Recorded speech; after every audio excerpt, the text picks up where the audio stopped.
Hi, Brianna. How are you doing? Good to see you. How's it going? Oh, well, and you? Good. You ready for a quick question? Did you Maybe. study? What's your K number? What's my K number? Yeah, I needed to log into the tutoring thing. I keep forgetting to ask students. I don't know. Well, it's on your ID card. It's on your student ID card. It's available. Yeah, I have to look it up. Can I get a moment? Yeah, no, take it. That's fine. That's fine. Okay.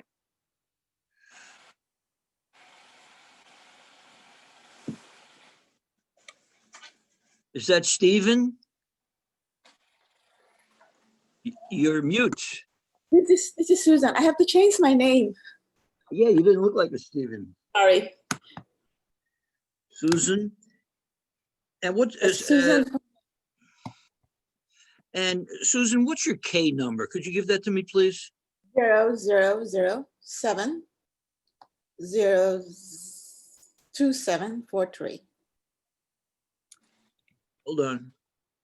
Uh-oh, I think we got one number too many. Oh, let me. I'm sorry, I forgot. Okay, I'm doing two different things at the same time here. 000 02743. There are 4 zeros in a row? 3 zeros and 7. Okay, 0007. Then what comes after that? 027.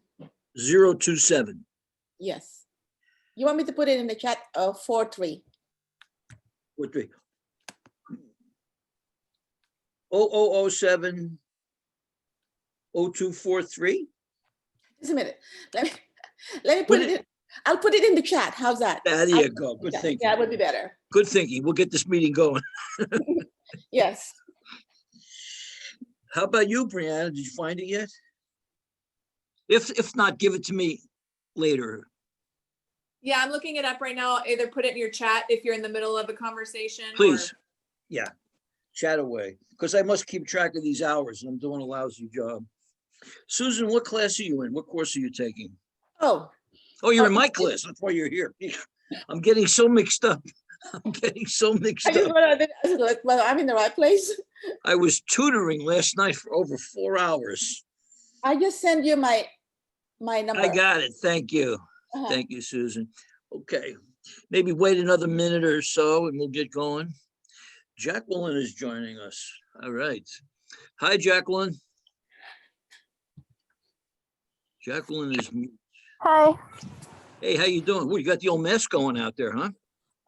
Yeah, I'm just still at work, so I'm kind of just listening for That's now. a good thing. That's a good thing.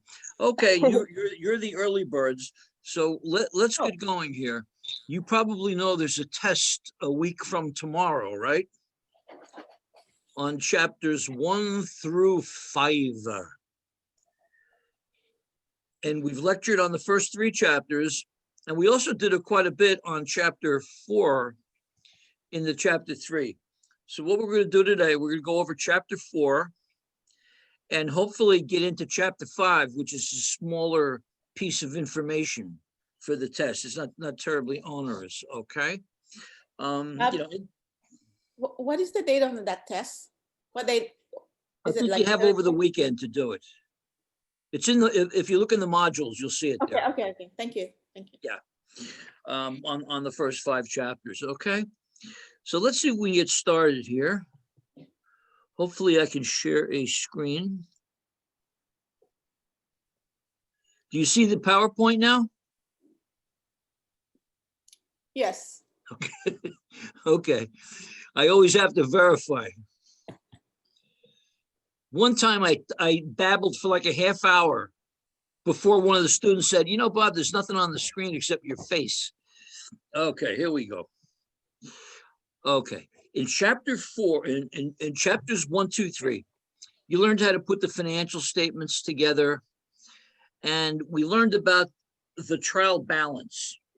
The trial balance, that is simply a listing of everything in the chart of accounts And all that thing does for us is prove that debits equal credits. So we're off to a good start, I suppose. But that trial balance that you print at the end of the month is by definition incomplete, because there are some journal entries we have to make now called adjusting journal entries.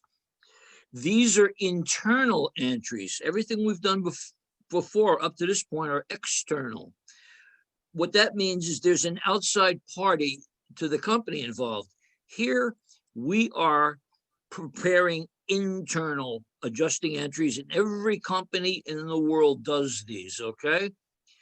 Management is responsible for the financial statements, not the auditors, not the CPAs. Management is responsible, okay? So here's a look at the brief look at the cycle here. And we're going to go so far in chapters 1, 2, and 3. This is what we've done. The purple grid is what we've done so far, hopefully. You've learned to record journal entries and post them to the general ledger or T accounts, okay?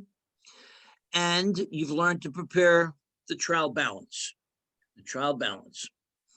At the end of the period, now here's where chapter 4 pops in. At the end of the period, we need to adjust revenues and expenses. We have to do that to make sure we record the revenues when they're incurred, and the same thing with the expenses.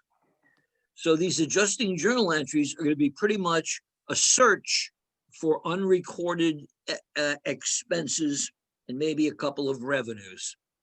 Once we've prepared all the adjusting entries, we'll print out a final trial balance that we're going to call the final one, I guess, and use that to prepare the financial statements, which hopefully you know how to do fairly well now.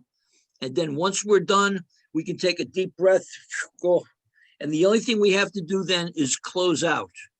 So we're going to go through what's called the closing process, okay? So let's see what we can get done here. And you interrupt if you have a question. The matching principle. The matching principle, probably the most important principle. We are matching revenues and expenses, okay? Revenues and expenses. And I need to digress. Jacqueline, are you there? I want to get Jacqueline's K number. Okay, the matching principle. Different types of adjusting entries, okay? They break them up into 2 categories that we're going to call deferred and adjusting. Let's start with the deferred. Since we're always talking about revenues or expenses, we have deferred revenues and we have deferred expenses. So let's start with deferred expenses. And I'll talk about this briefly, and then we'll have time to kind of practice it, okay? Deferred expenses. You paid for something in advance that you're not going to use for a while. Best example, again, insurance. In December 2020, on December 30th, say 29th, 2020, you bought a $12,000 insurance policy that covers you for 2021. If your building burned down, God forbid, on New Year's Eve in 2020, you have no insurance. So that insurance policy you bought is called a prepaid asset. It's a prepaid expense, which is the same thing as a prepaid asset. You're going to debit a prepaid account and credit it out over the rest of the year. Revenues, deferred revenues, represent interest income you've not received yet. That's one example. Oh, I'm sorry, that's not that wrong example. Deferred revenues are your unearned revenues, which we're going to go in here. You received, you are the Los Angeles Dodgers, and I send you money. When you receive that money, it's not revenue to you until you play some baseball games. And we'll get into this pretty quickly, try to clear it up. Accrued expenses, accrued expenses. You work the last week of the month, you don't get paid on the 31st, do you? When you get your paycheck, you're not going to get paid till next week for those hours. Those hours have to be recorded as an expense with an accrual entry, and maybe accrued revenues, maybe you loan money to somebody. And the deal is they pay you interest at the end of the year, at the end of the next year. You got to accrue the interest expense. Deferred expenses are your prepaids, prepaid rent, prepaid taxes, prepaid supplies, could be a bunch of prepaid insurance. The deferred is the unearned revenue. You might make this note. A prepaid expense is the same thing as an unearned revenue. Depending on what side of the transaction you're on. I bought an insurance policy from Susan's company. And I sent her a check for $12,000. And when I did that, I debited prepaid insurance, which is an asset, which I'm going to use in the future. And Susan, you credited cash, you debited cash, and I credited cash, right? I bought the policy, I credited cash. When you got my money, you debited cash. But just like I can't call it an expense, you can't call it a revenue yet. Not until you give me some insurance. Another note on the deferreds. Deferreds also tell you that money changed hands, but nobody's done anything yet. It's the service that's deferred, the delivery. Deferreds, money changed hands in advance. The accrueds, no money involved, zero money involved, no cash in the transaction. Accrued, we're recognizing an expense now, okay? And they're talking about steps in the adjustment process. Was revenue or expense incurred that is not recorded? And by definition, there will be. There are only things you can do after the month ends. Was the cash received or paid in the past, or will it be received or paid in the future? Compute the amount, huh? I'm going to go through this portion of the slide a little more quickly, I think, and I'd like to get us going on some journal entries here, okay? Let me get this out of my way if I can. Okay. The revenue principle. The cash has nothing to do with when you record the revenue, okay? The revenue can be earned, the revenue can be recorded when you get the bill from the vendor, when they do the work, okay? Here's a simple one. We ordered Chipotle to cater a lunch here, or we are Chipotle, is what I'm trying to say. And we delivered food to the school, and the school paid us. Okay, well, that's revenue, of course, because we delivered the food and they gave us cash. It just happens to be the same, okay? No adjustment, obviously, okay? Here, we paid Chipotle. Chipotle received the money in advance. Notice they debit cash, but they can't credit revenue. They must credit an account called unearned revenue, which is a liability account. We at Chipotle don't owe this person money. We owe them Mexican food. So if cash is received before the company delivers the goods, the liability unearned revenue is recorded. And when they finally deliver the food, so look at your first adjusting entry here. Here's an example of one of your 4 categories of adjusting entries. They delivered the food, so now they've paid off that liability. We debit unearned revenue, and we credit the revenue account. They're calling it sales revenue here. That is the first of 4 different types of adjusting journal entry we're going to review. The cash can be received after, right? Here we go. We're Chipotle's again. We delivered food to the school and we handed them an invoice, and they're going to pay us later. They're going to pay us later. The screen says an adjustment is needed, but this is not an adjusting. This is not really an adjusting entry, but you already know this journal entry. When we get paid by the customer later, a month later, we debit cash and we credit the receivable. That's from chapter 2, chapter 3. It's not an adjustment. I don't care what the book says. Okay. The matching principle.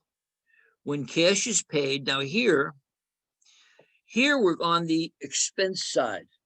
Okay. Now we're on the expense side. When cash is paid, when the service is rendered, it's very simple. We debit an expense, we debit advertising expense, and we credit cash. No adjustment there. Let me get, this thing is giving me a hard time. Okay. Now here is the reciprocal to the unearned. Here, if cash is paid before the company receives the goods or services, an asset account called prepaid expenses is recorded. And you're going to have one for each category. You're going to have prepaid rent, prepaid insurance, prepaid supplies. Then when the expense actually is incurred, it means when we actually experience the expense, now we're ready to record the expense. So here is that $12,000 insurance policy we bought for next year. When we bought it, we debited this asset account called prepaid insurance, and we credited cash. And then after January, 1/12 of that 12,000 or $1,000 is recorded in your second adjusting entry. So take a look at the second adjusting entry. You have used part of this asset by virtue of having insurance during the month of January. So then we record the expense and we credit the prepaid insurance in this case.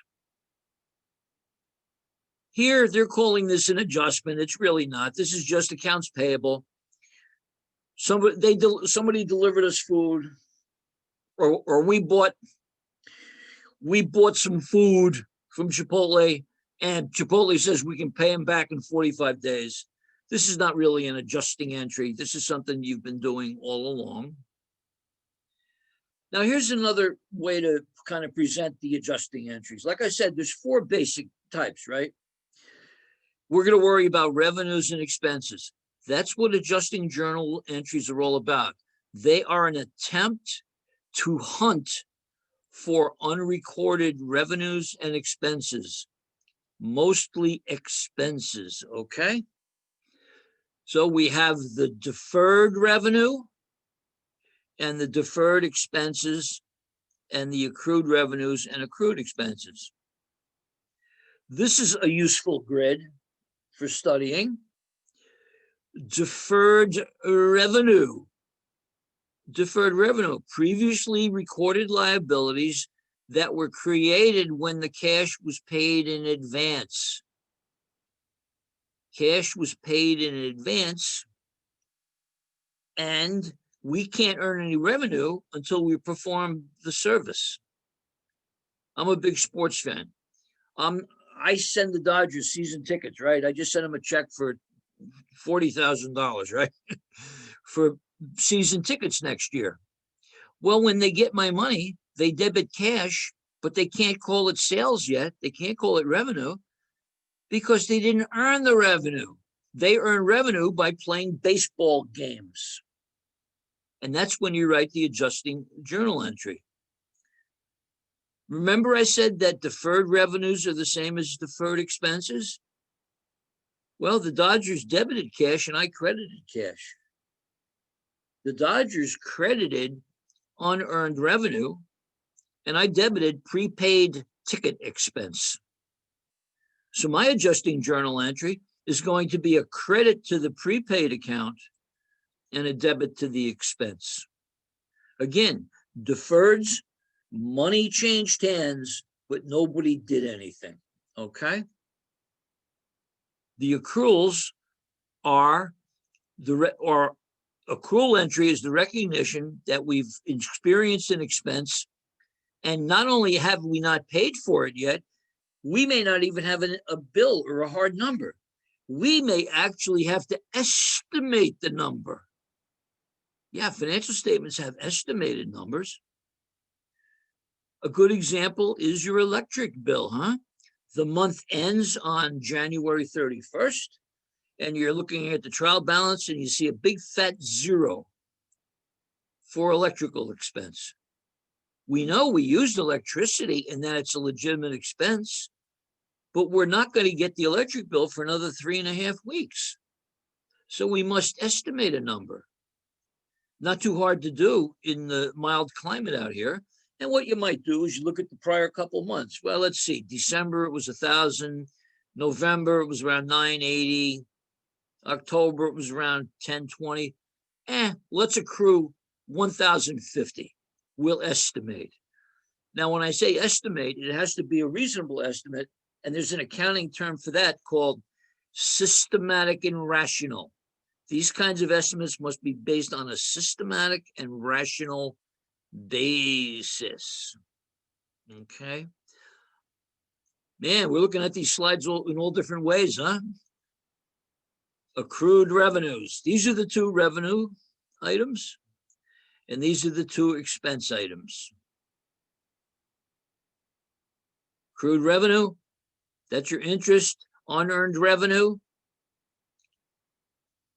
The offset to the unearned revenue is the prepaid and the accrued expenses.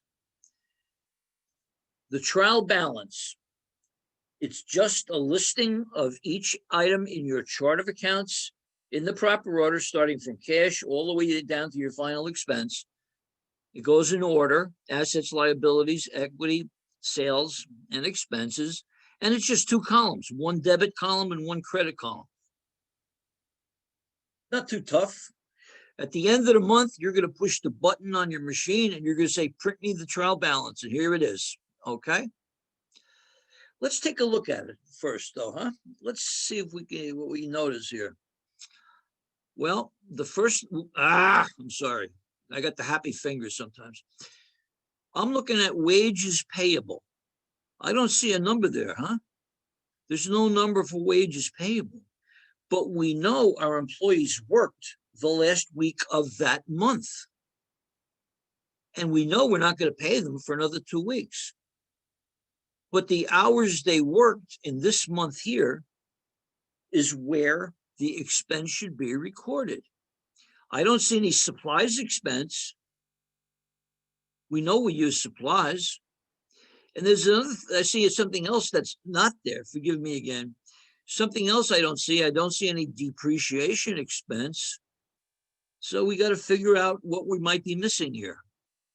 God, if I see this thing one more time. Oh, goodness, not back to this. Okay. Here we go. Now we're going to look at some journal entries. Accrued revenue.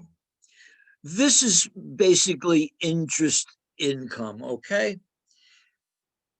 I loaned you $100,000, and the deal is you pay me back in 2 years, okay? $100,000. The interest rate was 12%. So that means the annual interest is $12,000 or $1,000 per month. So every month that goes by, I record $1,000 a debit to interest receivable and a credit to interest revenue. And eventually you're going to pay me. Okay.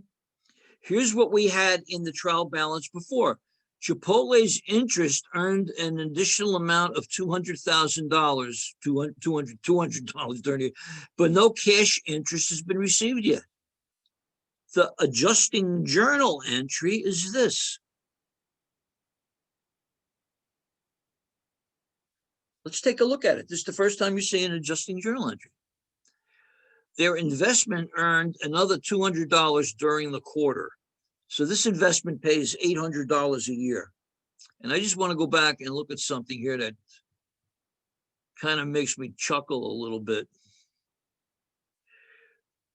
You see what they have here? Long-term investments, over $500,000, right? They only earned $800. Doesn't seem like a very good investment to me anyway, but what do I know?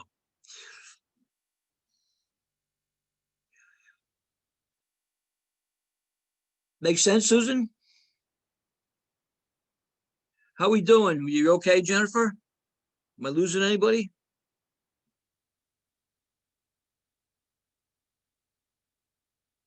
I will continue.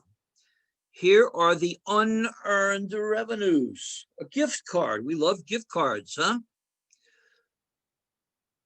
Well, Chipotle at the end of the month on their trial balance, at the end of the month, Chipotle had sales revenue already recorded. You can hear me okay, Susan?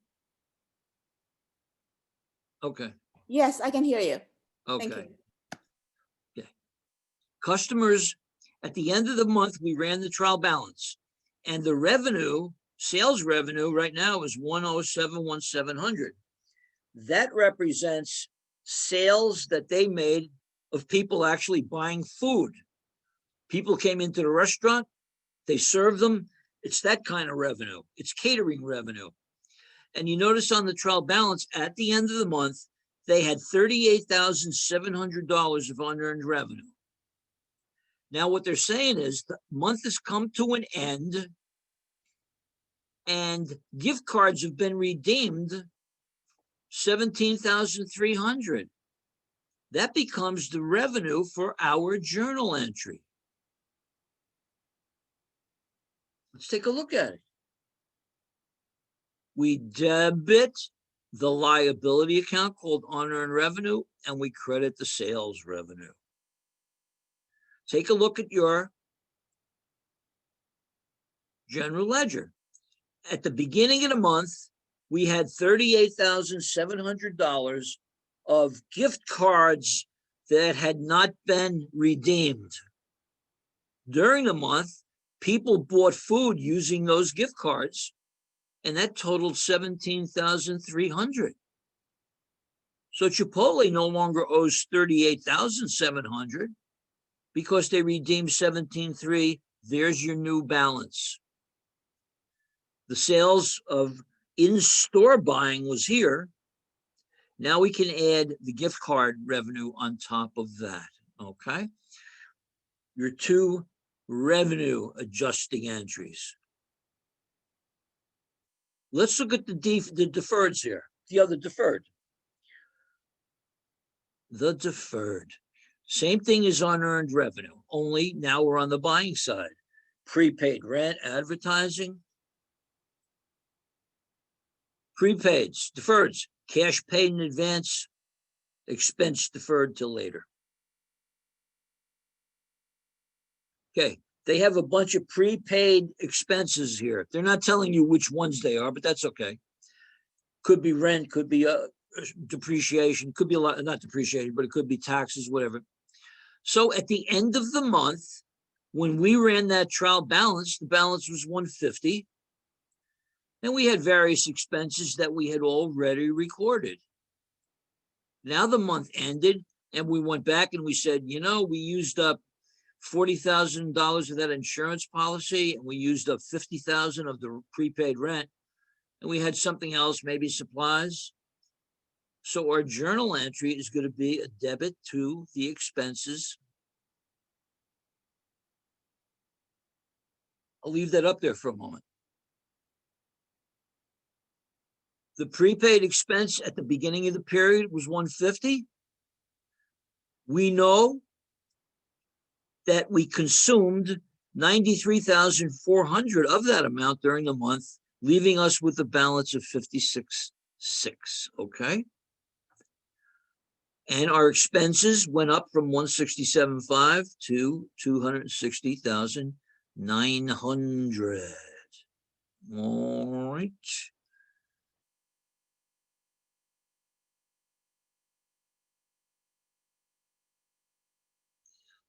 Okay, let me go back here. Here they're giving us a specific one. Supplies were used during the quarter to generate income, of course, no entry. $16,100 worth of supplies are remaining on hand. So let's read it carefully. $16,100 worth of supplies are on hand. That's how much they had left. They started off with 385,100, but now they only have 16,000 left. So the difference is going to be your journal entry. 385,100 minus the 16,100 represents the expense for that period. So this account supplies really should be called prepaid supplies, but that's okay. Prepaid supplies, we used up 369,900. So that becomes the expense for the month. Adjusting journal entries are a little tricky when you first start doing them. There is a logic to them. Okay. Here's depreciation expense. I think this is the first time you're seeing depreciation expense, huh? When a company buys a fixed asset, like a car or a building, right? They are allowed to depreciate it. It's kind of a way of sort of recognizing the wear and tear on the asset, huh? So Chipotle had 476,000 in equipment and 1,275,000 in buildings. Okay. And they're saying they recognize the portion of the equipment that's been used to generate revenues. That's called depreciation expense. Depreciation. And they're telling you that that amount turned out to be 30,600. Now, this is the journal entry you want on the test. This is the easiest one because it's always a debit to depreciation expense and a credit to accumulated depreciation.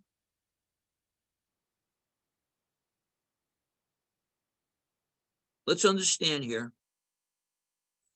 Accumulated depreciation is what's called a contra asset account.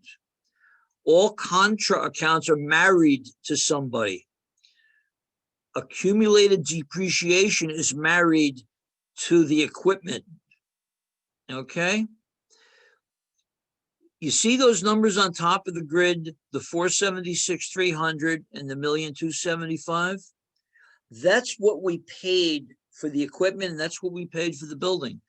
That number on your financial statements will never change. Will never change, unless you sell it. That number will never change, but we have to recognize the depreciation. So we will never credit the equipment and we'll never credit the buildings. We will credit the contra account called accumulated depreciation. And the difference between these two numbers and this number is called the net book value of the asset. Okay, let's look at some more accrued expenses. Accrual expenses. We'll have some good stuff here. Here's the one that I think you might all kind of relate to. You're all working people. You've been out in the workforce. You know what it's like to earn a paycheck. You know that if you get paid twice a month, when you get paid on the first of the new month,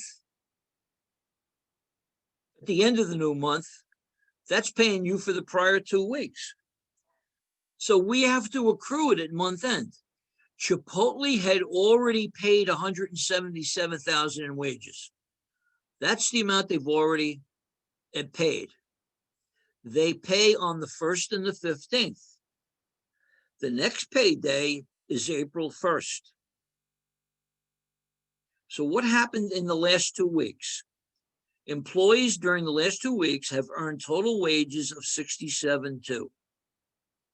These are the people who worked from the 16th of the month until March 31st. This $67,200 is not going to be paid until April 15th. But the work was done in March. That makes it a March expense. And that's kind of what these adjusting entries are about, searching for these unrecorded expenses. So wages payable was 0. It will always be 0 at the beginning of the month.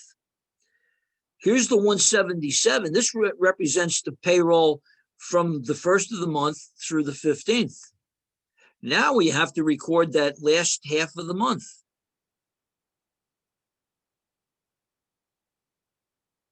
So look at that journal entry. We're going to debit wages expense March 31st. And we're going to credit an account called accrued wages payable. I wish they would put the word accrued in front of that, but that's okay. Accrued wages payable. We have to do this for a number of reasons. Proper accounting says we have to put the expense in the month where the expense took place. Also, technically, that company really does owe you that money on that date. On payday, the company does owe you the money. If you quit that day, they have to pay you, right? If they let you go, they'd have to pay you. If they went out of business on that date. So you're accruing the expense and also putting up the liability. So the liability has now been put in. And the wage expense is now finally totaled up $244,200. Here's another one of these investments that makes me laugh.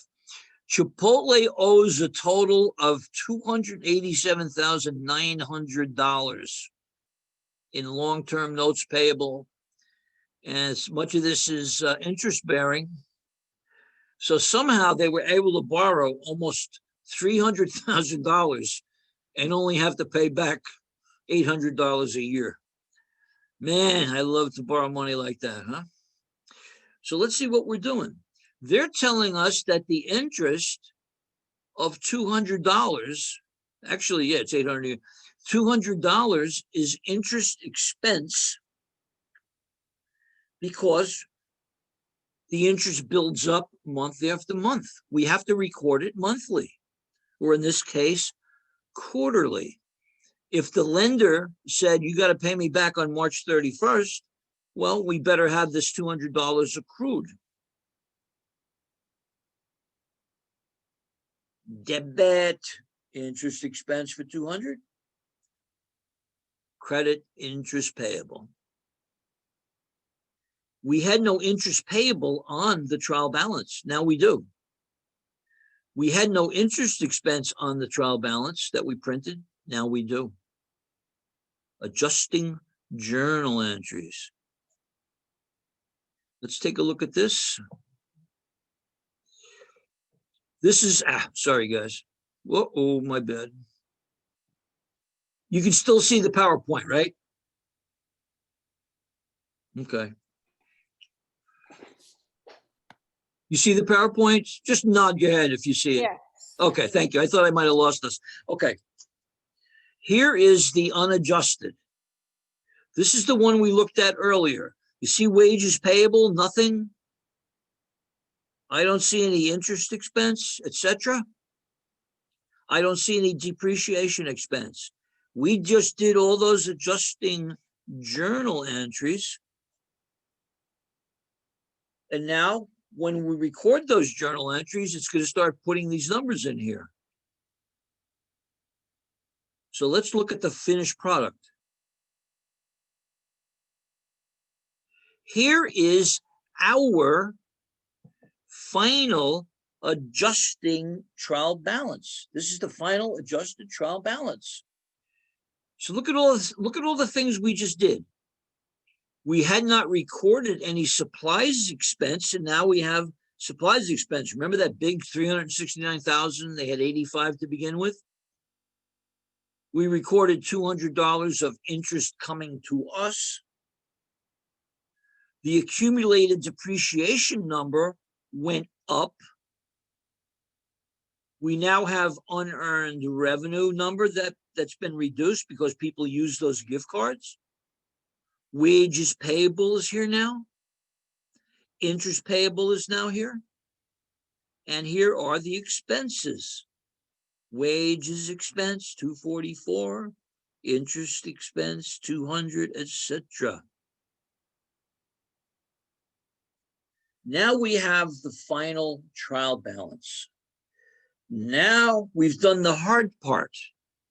The hard part is preparing these adjusting journal entries. Now that we've adjusted what needed to be fixed, we can now prepare the financial statements. And now we're going back a little earlier in the chapter, and hopefully you're a little bit comfortable with this, huh? We know that we prepare the financial statements in one order only, and that is income statement, statement of equity, and the balance sheet. I'm not going to worry about the cash flows till later. The income statement is simply revenues minus expenses, huh? And the reason we must do the income statement first is because we're going to take that net income and increase equity. That's what increases equity, net income. So whatever this net income number turns out to be, we're going to close it out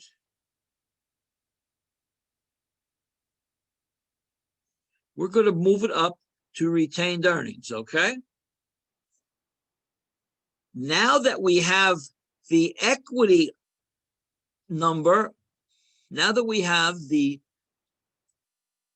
net income going into the retained earnings, our stockholders' equity is now updated. And the reason we do the equity statement second is we need that new equity number to bring over to the balance sheet. Balance sheet. And they didn't show us the balance sheet. But in doing the balance sheet, all you would have to do to prepare the balance sheet, all you would have to do to prepare the balance sheet is copy everything down through additional paid in capital. The only thing that's going to change is the equity number, retained earnings. Okay. So we just looked at what are called the adjusting journal entries.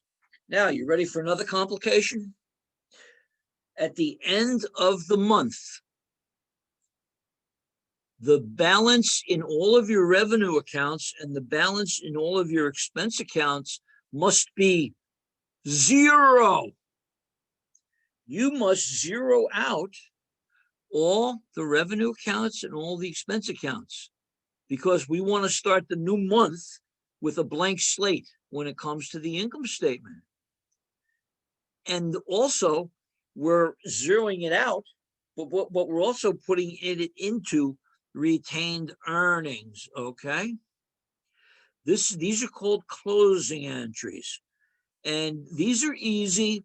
Just understand what you're trying to accomplish, and it's quite easy.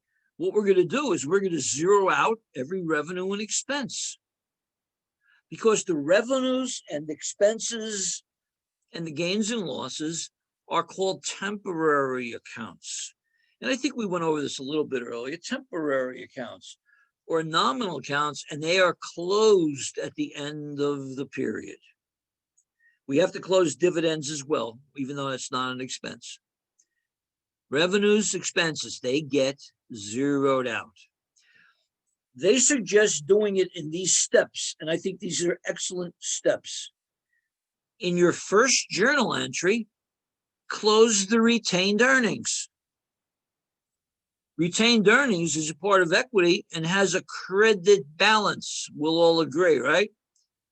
So we will debit retained earnings, and now it's zero. I'm sorry, we're going to debit the revenue account. We're going to debit the revenue account to zero it out and credit retained earnings. And then we're going to go to every single expense account. And in one journal entry, you're going to debit retained earnings and credit all of those expenses. The entry to close Chipotle's revenue accounts would be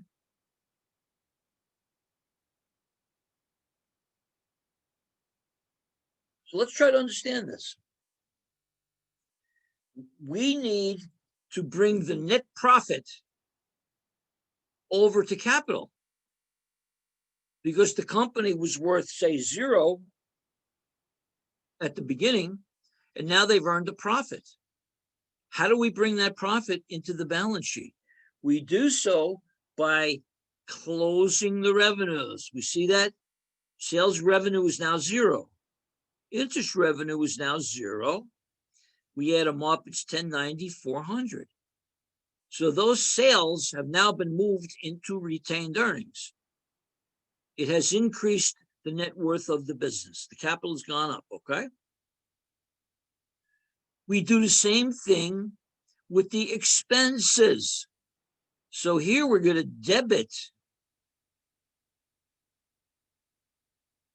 retained earnings and list all of the expenses as credits. It's not any harder than that. Not any harder than that, okay? Closing. Look at your general ledger. Wages were 244.2. Supplies expense was 16,100, or what was it, 369 here? Debit retained earnings, credit all the expenses.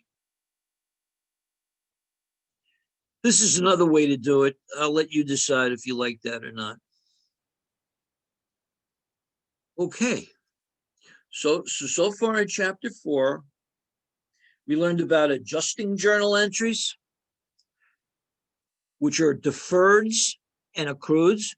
Deferreds are the ones where money changed hands, but the service was deferred, meaning will be done later. The accrueds, wow, something has happened, but we haven't recorded it yet. Like that last week of payroll.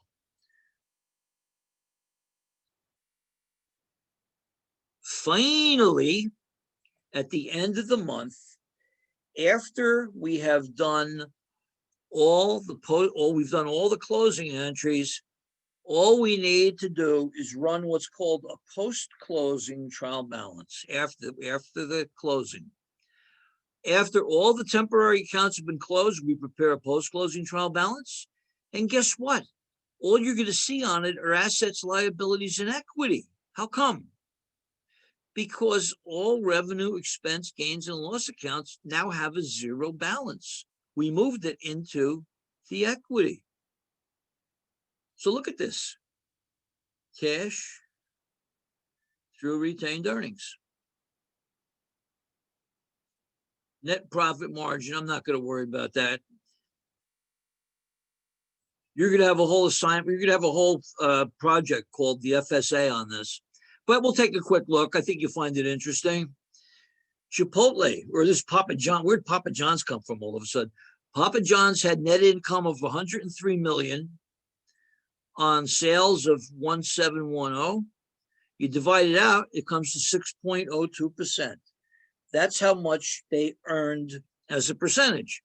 Another way to say it is, for every dollar's worth of pizza Papa John sold, they end up keeping 6 cents as profit.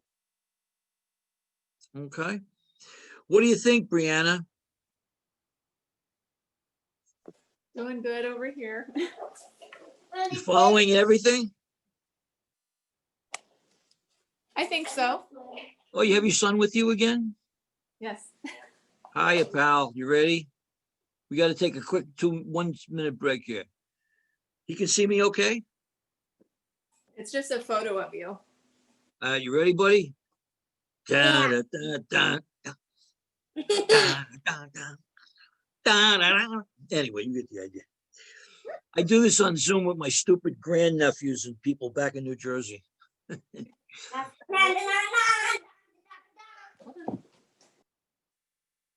Same. Okay, we're ready. So you're fairly comfortable then, huh, Brianna? I think so. Talk to me, Susan.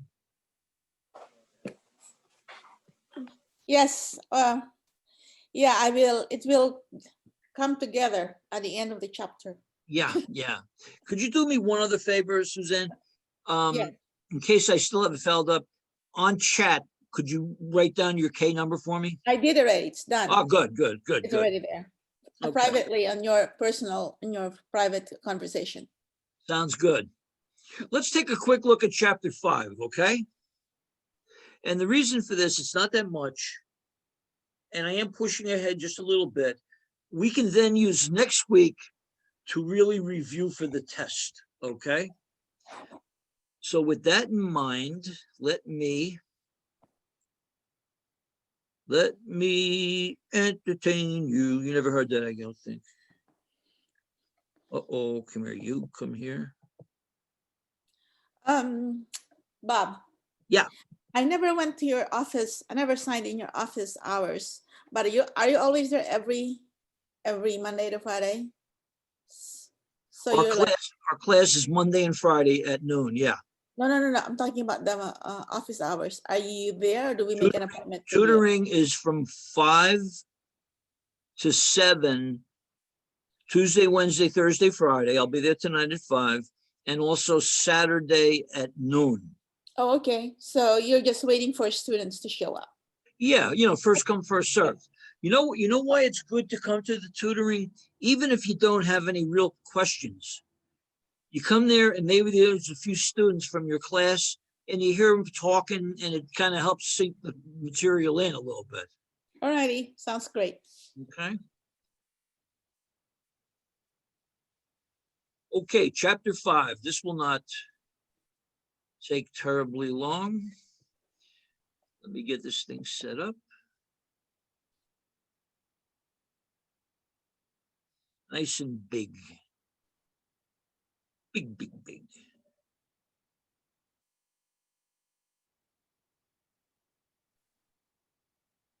Hey, Brianna, do you remember me doing that little comedy bit at the beginning about how stupid New Jersey is?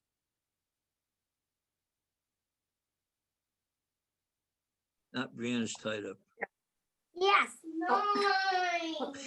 That's okay. Anyway, all right, I'll get back to that.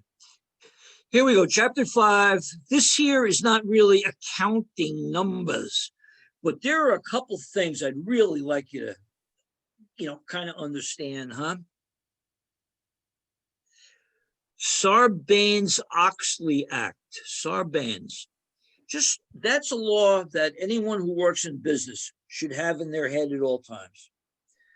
After the massive accounting frauds of the late 1990s and early 2000s, Congressman Sarbanes and I think it was Senator Sarbanes and Representative Oxley. One guy was from Wisconsin, the other guy Maryland.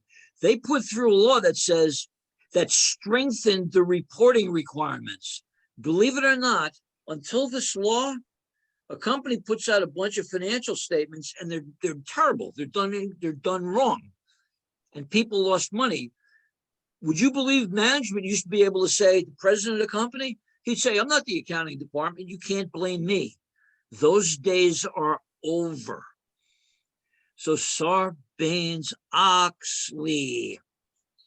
When you're communicating information to the public, management is responsible for it. The auditors, external auditors, the CPA firms come in and they review your financial statements, and they have to give you, and they give you an opinion. And based on that opinion, you can make judgments as an investor. The board of directors are the people who hire the auditors. The key thing here, the SEC, you've heard of the Securities and Exchange Commission. That's the organization Franklin Delano Roosevelt put into play in 1933. It monitors the stock market. Nobody can be listed on the stock market without audited financial statements. Here's another acronym, FASB, Financial Accounting Standards Board. These are the CPAs who make the rules. You might have been saying to yourself, why do we have to make these adjusting journal entries? Two reasons. That's the proper way to get the right number, and it's a requirement of FASB. Securities and Exchange Commission, they just monitor the stock market. They monitor the stock market. If you want to invest in McDonald's, for example, you can look up their financial information anywhere online and have very good confidence that those financial statements are not misleading. Managers, they're the ones responsible. I can't keep saying this enough. Management is responsible. Board of directors. Board of directors, that's a group, maybe 10, 12 people, consisting of outsiders to the company and a couple of officers as well. They're the ones who hire the auditors, and they're the ones who are supposed to be keeping track that management is doing what is expected of them. Auditors, this is a nice career path. Auditors come in and they study your financial statements, and they issue what's called an opinion. What you want is an unqualified opinion. An unqualified opinion states that the financial statements are fair presentations in all material respects in conformity with GAAP, generally accepted accounting principles. They're not saying that the financial statements are accurate necessarily. They are saying that they performed their due diligence and they are giving this company a clean opinion. Without that unqualified opinion, this company risks getting kicked off the stock market. Yike, I'm not worried about that. We're certainly not. And if you look up a company, you can find all this information easily enough, huh? I just want to see something here. Give me 1 second. Okay, who's interested in these financial statements? A lot of people. A lot of people. Investors. The big institutional investors, pensions, private investors, you and me. People who are being asked to loan money to the company, lenders or creditors. You know who else is super interested? Management at all levels. If you're a sales manager and you get a bonus based on the company's profit, you bet you're interested in that financial statement. If you're an employee there and their 401k plan says you can only invest in our company, you want to make sure the company's going to be there, okay?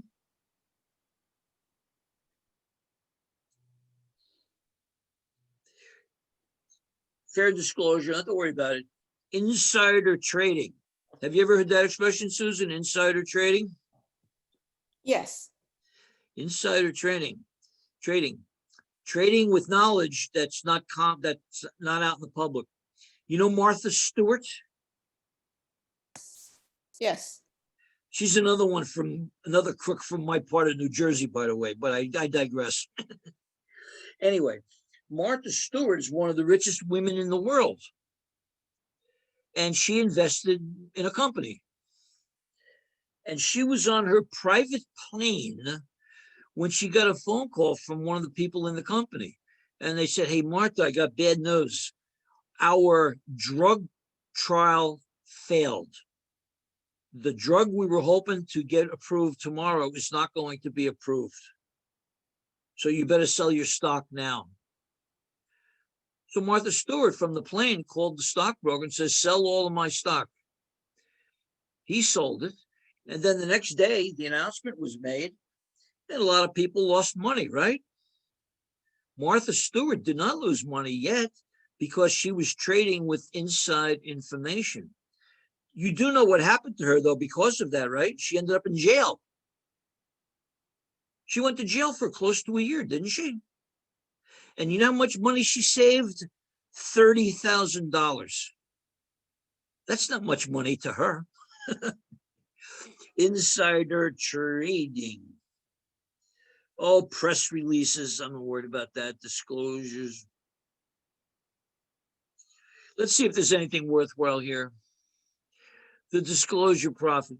You see 10K, Form 10K? That is the big giant set of financial statements and all kinds of information about the company. It's publicly available. And it's going to include the financial statements. It's going to have a ton of notes. It's going to have the auditor's report. This is the annual report. And then the 10K is the annual report, plus tons of more information. And in a couple of weeks, you guys, this is, what class are we in? 230. In a couple of weeks, you guys are going to have to take two corporations, look at their 10Ks and make a bunch of comparisons and do some write-ups, okay? Comparative financials. Guess what? Guess what? So companies sometimes look at this year's asset, this year's balance sheet, and they compare it to the prior year. Who knew? Same thing with income. Extraordinary items. Non-recurring items. This could be a point on the test, maybe it'd be a question there. Non-recurring items are things that are absolutely extraordinary. They totally have nothing to do with the business. And one example might be you shut down part of your company, an operation. Again, I'm not going to worry about that. Earnings per share. Earnings per share. Not going to worry about cash flows. Not worried about that. Financial statements have tons of notes. Lots of notes. The 10K has other information. Here's sales. Apple sales by iPhone, iPad, Mac. We're not worried about the international world. And that's pretty much, you could see why I wanted to go through that fairly quickly, right, Susan? Yes. Any questions? What do you got for me, Susan?